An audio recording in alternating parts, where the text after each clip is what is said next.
Welcome back to Murder with the Missus. I'm Darren. And I'm Amy. And today we're going to tell you about Ana Knezevich. Don't forget to smash that like button. Check out the description for the links of all of our podcast platforms, Cash App, and Buy Me a Coffee. Like, share, subscribe, and don't forget to tell your friends.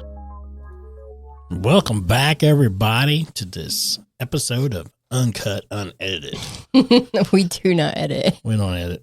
You can probably tell. We do edit some, not a lot. When actually, we don't hardly edit anymore because we was like, you know what? Just give it to them. This is us. It's us. Love us or hate us. You're going to hear us cough. You're going to hear us. You're going to hear her fart. You're going to hear all kinds of stuff. No, you won't. Anyway. No, you won't. And we did recently have a comment that was just brought to my attention that I interrupt Darren too much. I know. I'm glad that they brought that out. So now Darren's going to tell us this story. No. No? I don't read. I don't know how to. Just kidding. I know buttons. I know buttons. I push them. Mm-hmm. And they're colorful, so they're pretty. Okay, so this one may be a shorter one, but it has some very recent activity, so we're going to talk about it. We talk a lot about how hard it is on everyone who knows a person who goes missing, and that's a ballpark all of its own. But another layer of a tragedy like that is when you feel like you know who is responsible for the disappearance and still can't get the answers that you desperately need. And this is one of those cases, so get ready to get pissed. We're talking about 40-year-old Ana, described as sweet, funny, smart, definitely adventurous, and caring. She was married to David Knezevich for 13 years, so quite a while. They were separated at this time, so keep that in mind. They owned EOX Technology Solutions, Inc. Now, this is an IT company, but they also owned real estate in South Florida.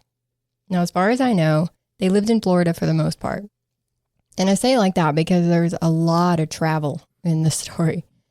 Anna had been born in Colombia and became a U.S. citizen in 2009. David is a Yugoslavian-born naturalized citizen of the United States. And I mentioned that they were separated and they were planning on getting a divorce. So it wasn't just like they were separated and things were going to work out. This was definitely on the road to divorce. And Ana would end up moving to Madrid, Spain. Nice. Right. But what's a Yugoslavian? Go back up.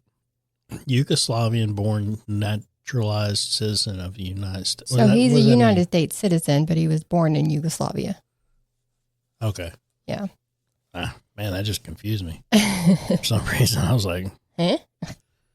So the day after Christmas in 2023 is the last time that Ana was seen in the United States. So she'd only been in Madrid for roughly 5 weeks when she talked to a friend on the phone the evening of February 2nd of 2024.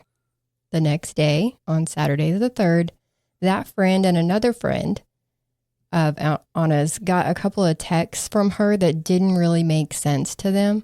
Not like they were gibberish, more like it didn't sound like something that she would have said or done. Now, when they didn't hear from her again and couldn't get any response from her on Sunday the 4th, there was a request for a welfare check to be done at the apartment that she was renting. She was not there when they came, and the apartment was locked from the outside. Now, the family's trying to figure out what's going on. They can't get a hold of her. She's not home. Why? The friend reached out to David that evening, and it took a while because she called several times, but he wouldn't answer. She finally got him to answer, and he said that he hadn't heard from her either.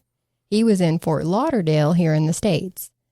Now, the friend had already had a trip to Madrid planned for the 8th, so she went ahead and looked up flights from Miami on the 7th and asked David to book that flight that she found and meet her over there so they could help figure out what was going on. And he agrees, 100%. I mean, they may be splitting up, they may be getting a divorce, but it's still somebody he loves, right? But when she gets to Madrid, she spends some time again trying to get a hold of David to find out where he is. But when he finally answers his phone, he tells her, well, instead I decided to go to Serbia. to look for Ana? No, just to go. Gotcha. Now, as time goes on and she's not seen or heard from, the investigation is in full swing. Yeah. Keep in mind that it's not moving very fast because she's a U.S. citizen who went missing in Spain. So there's a lot of coordination involved.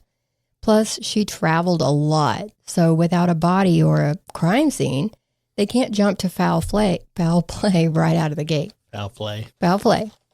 But it doesn't take long for things to not add up. So I think I'm going to read the rest of this from the actual complaint that was filed, and then to show you kind of how we got here, and then I'll sprinkle in the details that we know now. So the complaint that was docketed on May 3rd of 2024 says that on or about December 26th of 2023, a 40-year-old female and U.S. citizen traveled from Miami International Airport, Southern District of Florida, to Madrid, Spain. This would be the last time we talked about Ana being in the States. On or about February 2nd of 2024, the victim's friends and families who had communicated with her while she was in Spain lost contact with her. The victim and friends had planned a trip that the victim did not show up for. The last activity on the victim's bank account was for a flower purchase on or about February 2nd. So that was, again, the last day that she was seen alive. So was it an in-person purchase? Now, they don't say. So, I mean, it kind of sounds like it was an in-person purchase, but they didn't say if she had just bought it over the phone or what, just that she had made that purchase. Gotcha. And then there's also a charge from a restaurant in Madrid on or about February 10th, which was a charge for failing to show up for a dinner reservation. So that's definitely not an in-person purchase. She just didn't show up for dinner, and they charged her anyways for holding the reservation. It says that the separation was contentious, but David didn't want to split up the marital assets with Ana equally, so they're fighting over money. Seems he had sold some real estate in Florida, so they currently had about $6 million in their savings account. David allegedly didn't want to share all of that, like he didn't want to give her half. But his lawyer would later say that the separation was amicable and financial arrangements were being worked out. So they're like, no, everything was great, of course. The complaint says Ana was fearful of David and believed that he was monitoring her whereabouts. An investigation into her disappearance. This is what I'm talking about. This is what you get with us. My words. They all just go together. I ain't editing it. Her disappearance by Spanish authorities showed that on or about February 2nd, she is on surveillance footage at her apartment building in Madrid, Spain, entering the building at around 2:30 p.m. This is the last time that she is seen alive. The same day, at approximately... Now that I've messed up once, it's just going to keep happening. I feel like that goat. At approximately 9:27 p.m., building surveillance shows a male wearing a helmet enter the building at the same time that some individuals were leaving. One of those. Yeah, so people pay higher rent to live in a secured building. Right. You know. And then you have people that just, let me catch that door. Oh. And they just let them walk right in, not realizing that they're not supposed to be there. And there's always cases like this, like I said, just somebody slipping in. And a dude in a motorcycle helmet, not actively on a motorcycle, is a big red flag to me. Like, why do you still got your helmet on, homie? Walking into the building? Right. Well, I mean, you know, maybe he's carrying some stuff. Oh, he's carrying something. And, you know, didn't want that just be more. That way he just leaves the helmet on. Well, watch a movie. He ascends the staircase while carrying a can of spray paint. So, yeah, he was carrying something. There you go. See? Yeah, that really kept him from taking that helmet off his head. So add to the weirdness of the motorcycle helmet indoors, now you got a man carrying a can of spray paint into a building. Mm-hmm. Now, he used that to disable a surveillance camera by spraying the lens. Now, it wasn't completely obscured, so you can see the man fasten a piece of duct tape to the lock of the building entrance to prevent the lock from engaging. So he just taped it shut so that it wouldn't latch. And that is actually the top left picture on our case pic.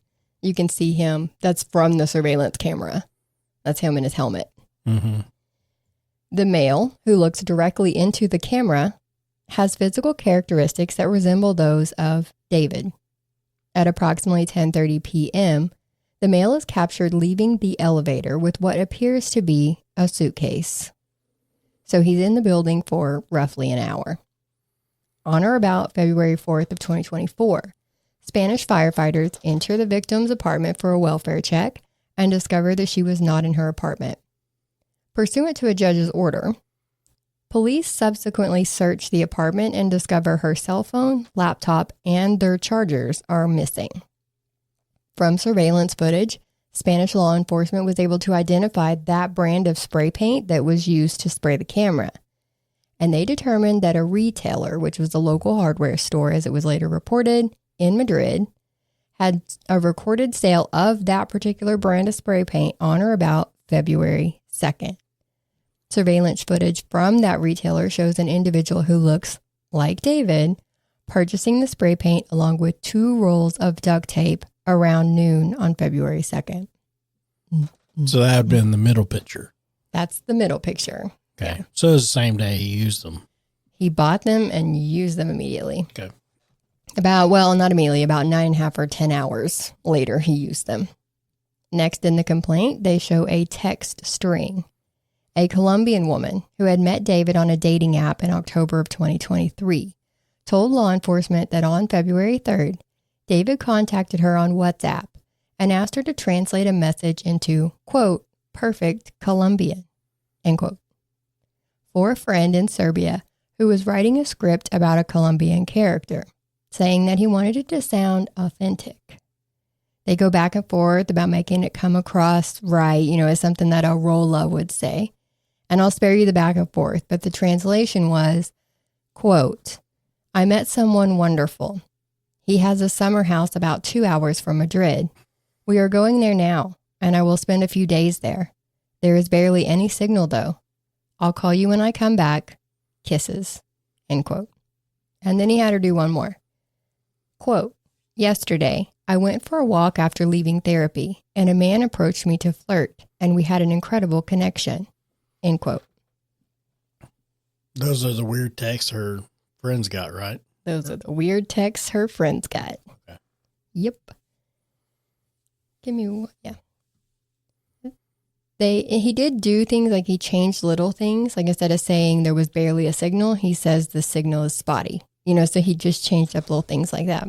Yeah. But what he's trying to do, which we all know, is trying to keep them from looking for her too quickly or give the police another suspect to look for. You know what I mean? Like just creating that doubt. Like she's fine. She's with some guy 2 hours away. Yeah. He tells the woman, thanks, gorgeous. And she said, don't mention it, handsome. I hope it helps. And he said, it helps my friend. Winky face. It also mentioned that David shared a photo with the woman of a plane ticket that he purchased on February 16th for a flight from Serbia to Bogota, scheduled to arrive on February 19th. Now, it didn't go into great detail about this. It just said that he did not board that flight. So I'm assuming that that's where she lives. And so he was like, I'll come see you. And then he didn't. He and the woman continued to communicate on WhatsApp until February 26th. Now, that woman does tell David that she told our mother about meeting a Serbian man online. Wanting to know more about him, Mom Googled his name and found out that his wife was reported missing in Madrid. The woman found an article containing a message reportedly coming from Ana that matched what she translated for his writer friend. I'm going to say here that that's because her friends and family have been very vocal in this case, doing interviews and showing the media and all of us those text messages. So they actually literally had them to show. And she's like, that's what I translated. Exactly. Mm-hmm. Yeah, I mean, look at what they found out. And look at what they found out. Yep. Now, I think we'll take some time here to hear from today's sponsor, I think. Yep. Sounds like a good plan to me. If you're in a heated argument with your dryer, don't worry. You'll both cool down eventually. Or maybe you just need a washer and dryer. Don't get agitated. Take a load off. Get your laundry set from My Laundry Solutions and let them iron out your problems. If you live in an apartment, get your set from them. They service them, and they have locations in Texas, Oklahoma, and Missouri. The most recent area is Lubbock, Texas, around the Tech Terrace area, with more locations coming soon. So give them a call today. 800-535-4411. or go online to mylaundrysolutions.com. And let them wash your troubles away. Wash your troubles away. Wash them troubles away. Now, keep going. Oh, I didn't want to interrupt you. See how petty I can be? Customs and Border Protection show that on or about January 27th of 2024, David flew from Miami International Airport to Istanbul, Turkey. And then he traveled out of Serbia by vehicle on or about January 30th and returned to Serbia by vehicle on or about February 5th. Now, per Google Maps, by car, it takes approximately 26 hours to drive from where he was in Serbia to Madrid, Spain. And that's, here we go, 2,592 kilometers or 1,610 miles away. That's quite a trip. That's one way. That's one way. Yep. And then you're going to have to help me here. So David rented a Peugeot 308. Any idea? I know the word. Well, No. I looked up how to pronounce it and it said Peugeot Okay. 308 in Serbia from January 29th through March 15th. When he returned the car to the rental company, they say that the windows had been newly tinted, meaning David had them tinted. The license plate frame had been changed and 2 stickers had been removed from the car. Why? So he's changing the appearance. He is changing the way that car looks. Yeah. Yeah. Who pays to have the windows of a car tinted that you've rented if you're not up to no good? I mean, it just doesn't make sense. No. He also filed a complaint while he had the car that both the license plates had been stolen off of it in Spain. Sure they were. Okay, David. Sure. And so they look at the mileage, right? They always clock your mileage. He put 7,677 kilometers or 4,770 miles on that rental car, which is pretty damn telling. And I'll spoil this next part a little bit because you need to know that he allegedly swapped those plates with stolen plates. So the complaint says that Spanish authorities ran a search in their plate radar database for the stolen plates and see that they were stolen from Calle Fresco Sevilla, which is a street near where Anna's apartment was. So, I mean, he's basically drawing a map. Yeah. The stolen plate passed through 2 toll booths in the middle of the night on February 2nd into the 3rd. And they were attached to a Peugeot 308. So was they his stolen plates? So he took the plates off the rental car and then stole plates off of a car near her apartment and put those on there to run through the toll booths thinking that they wouldn't catch him. Oh, okay. Mm-hmm. Okay. So it's Yeah. coming back. He rented the car, but that car was running through shit. Yes. Okay. Now, when he went through those toll booths, those windows were tinted. They were so tinted that you couldn't see who the driver was. Oh, yeah. Right? That's kind of the plan, right? Mm-hmm. He thought he planned this whole thing out. But anyways, one of those was just outside of Madrid. Then on March 4th of 2024, a woman purporting to be Ana contacted insurance carriers to cancel 3 insurance policies held by Ana for her and David's business. The policies related to vehicles that were used by the business. During the call, children can be heard in the background, but Ana doesn't have kids. And the phone number that the call came from was owned by David's company, with David listed as the contact for that phone number. Well, it's just all piling up, isn't it? He's just building them a bridge to take him to prison. There's a lot of it. On April 24th of 2024, an employee of David's says that David told them to impersonate Ana to open a new bank account. Now, David gave them her social security number to do that. The next day, they told David that they were not comfortable impersonating a missing person. And David said that this was, quote, not serious, end quote, and needed to be done in order for the employees to be paid, saying, I can't call with my voice because I sound like a guy. So my question was, If it's suddenly such a problem that it would cause the employees not to get paid, how have they been getting paid until now? And then why not open it in your own name? You own that business. Why can't you do it yourself? These are probably questions that that person also asked themselves and then was like, yeah, no, I'm not doing that. So, and that's all that was in the complaint. Now, David released a statement through his lawyer saying that he had spoken to the police a number of times. I have reached out to the FBI and let them know that we are available to aid in any way. And his attorney said he'd given police information on credit cards and attempted to hire a lawyer in Spain. So he's like, I'm cooperating fully, whatever you need. But it didn't matter because David was arrested in May of 2024 at Miami International Airport when he flew in from Serbia. The motorcycle helmet that he was wearing in that surveillance footage at the apartment building, they found out that it was bought in a motorcycle shop near the apartment. So he bought all the things he would need literally right next to where he committed a crime. Now, even though his lawyer is saying he was 1,600 miles away from Madrid in Serbia when the man was on that surveillance in that building, it couldn't have been David. Okay.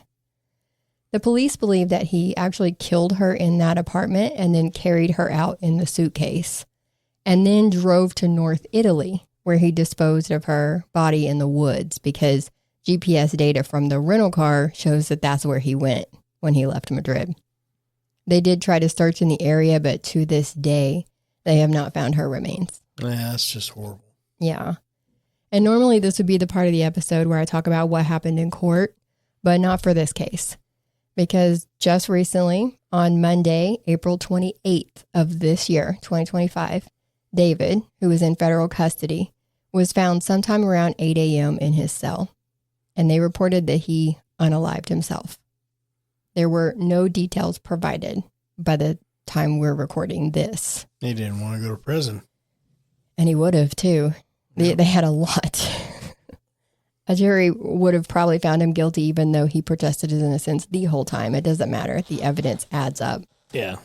Now, he had originally been arrested for kidnapping, but in November, an indictment was filed charging him with kidnapping resulting in death, foreign domestic violence resulting in death, and foreign murder of a United States national. Several statements have been issued since his death. The Federal Bureau of Prisons said the Federal Bureau of Investigation and the United States Marshal Service were notified. No employee or other incarcerated individuals were injured, and at no time was the public in danger. And I can tell that really came from the heart. Mm-hmm. His attorney said, the defense team was devastated to learn about it this morning.